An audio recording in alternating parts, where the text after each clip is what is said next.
Hi everyone, this is Aaron for Zollotech, and we're going to unbox the Samsung Galaxy Tab 2 10.1.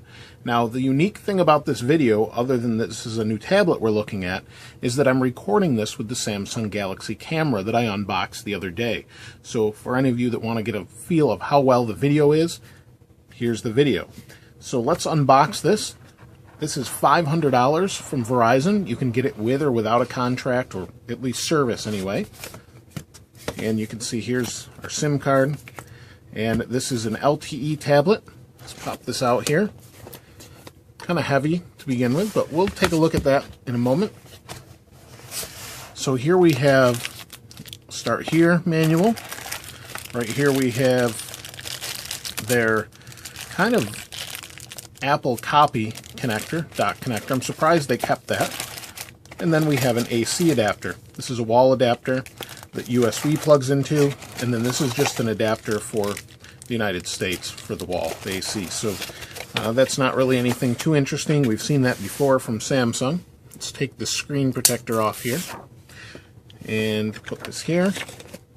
Flip it over here. There's another one on the back we'll take off here.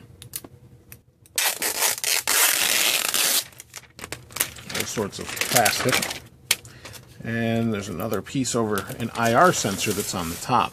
So here's the tablet itself. You can see it's actually pretty nice looking. It doesn't really look like an iPad. They've changed it a little bit, and they've removed or changed some of the bezel. You can see the speakers right here.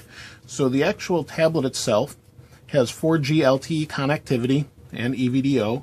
Comes with Android 4.0 ice cream sandwich, 8 gigs of internal storage, has a micro SD slot. Let's take a look at that here. So we have a micro SD slot on top, SIM card slot, IR sensor, 3.5mm headphone jack, volume up and down, and power sleep wake button, all on the top here. Then we've got this screen on the front, which looks pretty nice. From what I understand, it's a 720p screen, or really it's a 1280 by 800 WXGA screen, but 1280 by 800 is just above 720p. It has a 7,000 milliamp hour battery in it. That's good for about 12 hours of usage, according to Verizon, and up to 624 hours standby. So let's see if we can pop the SIM card in and turn it on. So here's the SIM card. I'll just undo this here.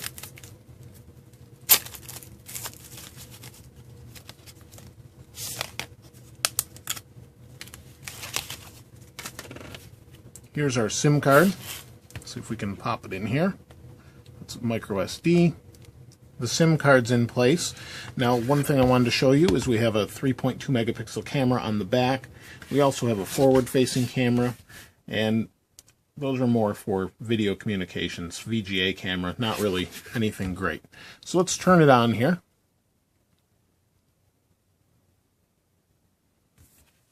There we go. It's turning on. You can see the camera had a little bit of a focusing issue. Let me move the light out of the way a little bit more here too. There, I've moved the light out of the way. You can see we're at the setup wizard. We'll hit next. It's waiting for it to connect to Verizon, and it doesn't look like we have any connectivity down here. Finding more and more wrappers all over this thing. There's one down here. There was one on the speakers. Really wrapped this thing quite a lot. Prevents scratches, but it's quite a bit. So it's activating. We've got service, and these things are sticking to my hands. Get these out of the way here. Now, while we wait for this to activate, the tablet itself feels pretty nice. It actually feels a lot more rigid than the original 10.1, and feels like it'll hold up a little bit better. It also has a little bit different specs. This has a 1 gigahertz dual-core processor. Nothing really crazy there. It does come with ice cream sandwich, but there should be a Jelly Bean update that came out for it recently. So it also has a gig of RAM inside. So I don't know why they haven't put their quad-core processor in it, but this should be just as nice, I guess. We'll see how the user experience is once it boots up and activates. We're signing into my Google account. We'll wait for it here. This Galaxy camera that I'm recording this video with, as I mentioned before, actually is pretty nice. It looks pretty good, and I'm pretty impressed, at least from what I can see here on the screen, what it looks like. So we'll hit done, and we'll go to the home screen here. Now, I do have to say the screen, these icons look a little bit cloudy. Maybe it could be a little bit higher resolution, but it looks, or at least spec-wise, should be okay. Now, we should have the Jelly Bean update. This is your typical Samsung setup for this particular device. Let's go to Settings, see what we have here. We have Android 4.0.4. Let's see if we have an update. Check now. So it looks like Ice Cream Sandwich is what we have to deal with for now until there's an update on Verizon. But if any of you have used this, you know it's pretty fast. Jelly Bean would be real nice to have on it. And the device itself seems like it's pretty nice, but we'll check it out a little bit more in more detail later. If you have any questions or comments regarding the Galaxy Tab 2 10.1, please place those in the comments below. If you haven't subscribed already, please subscribe. As always, thanks for watching. This is Aaron.